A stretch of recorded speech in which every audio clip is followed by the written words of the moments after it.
Maverick. I am a Jedi. I'm Maverick. Maverick? Does your mother not like you or something? I like it. So you're the one. Yes, ma'am.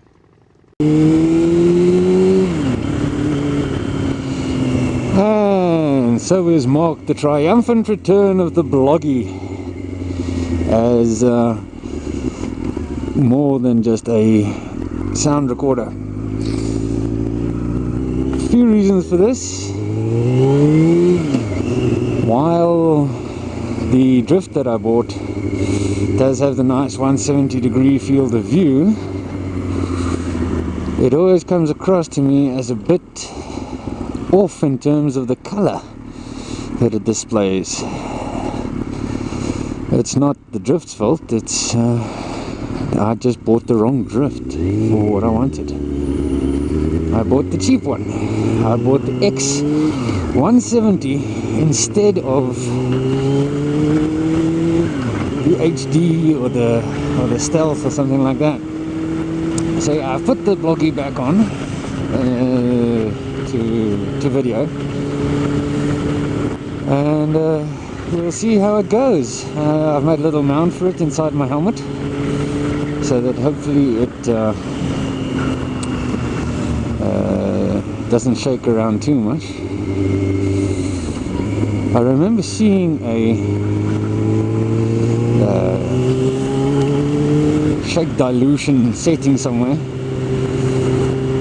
but if I can remember where, I would be a happy man, because then I would have put it on by now. Let's put it this way, one of the reasons why I decided on bringing the Bloggy back into the video instead of just having it pick up my audio for me was as a result of a group ride that we did this last weekend. Fantastic ride, fantastic views, awesome video that could have been had, and the Drift just did not do any of it justice. The picture was grainy, the color was off, it was all yellowy, and it was horrible. So that was something that sparked the Bloggy revolution. My subject is the internet. Now that is a pretty big subject, would you not say? Now, social media and web-based interactions have sort of diminished the size of the world. I mean, we all knew it was a small world before, but now it's just minuscule, it's tiny. I mean, take a look at it this way.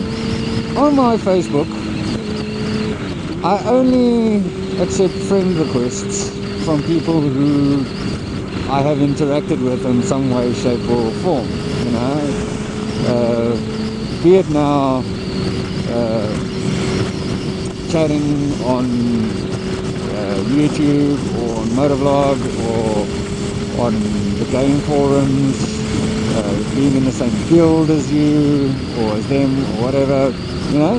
I have this rule of I don't just accept willy-nilly friend requests.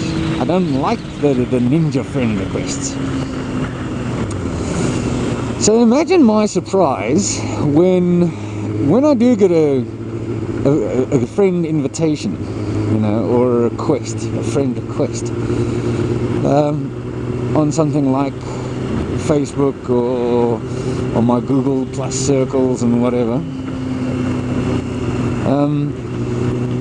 where in my mind two people that should have absolutely no sort of interaction with each other are friends with each other as well, and it's not through me. I'll explain what I mean. I have a friend on Facebook. His son and I went to high school together.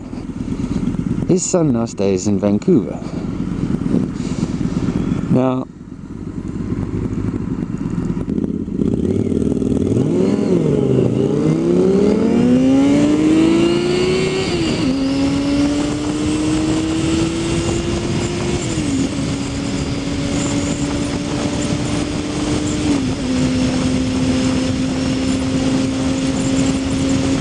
so anyway,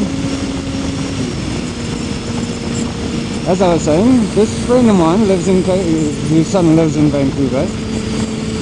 He stays in Cape Town.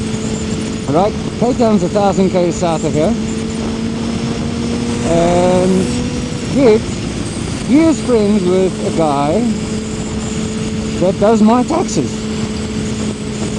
And up until I approached him to find out, you know, how is it that you two know each other, staying 1,000 km away from each other, how is it that you two know each other? And it turns out that these two gentlemen went to school together as well, which is just crazy. So there's one sort of connection. Then another one, a buddy of mine whose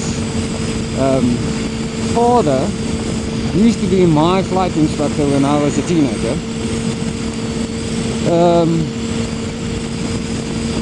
He is now friends with one of my work colleagues that also just happens to be a test pilot.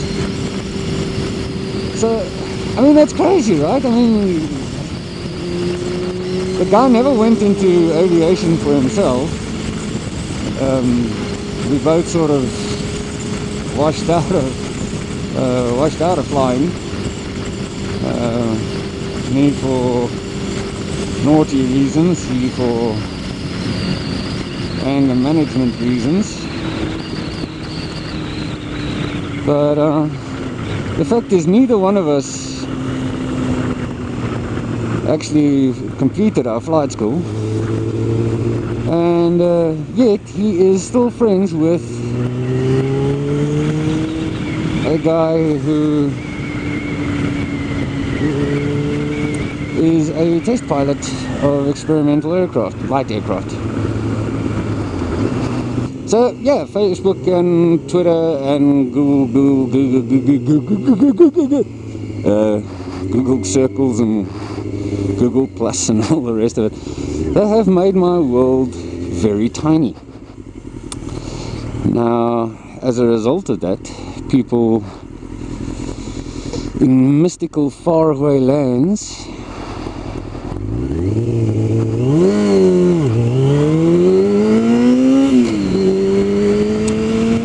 have become known of my presence,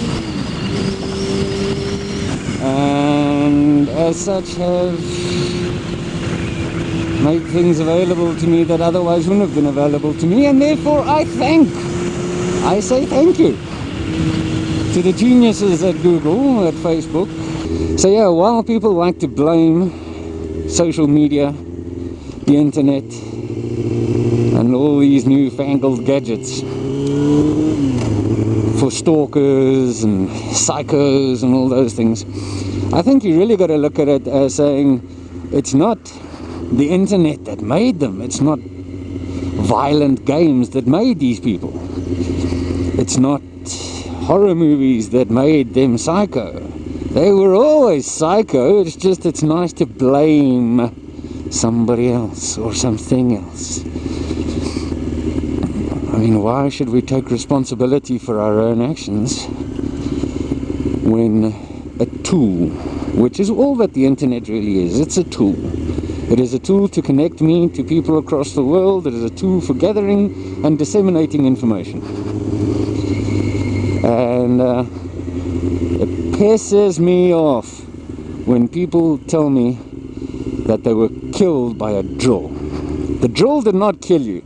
You killed your fucking self when you stuck the drill to your head.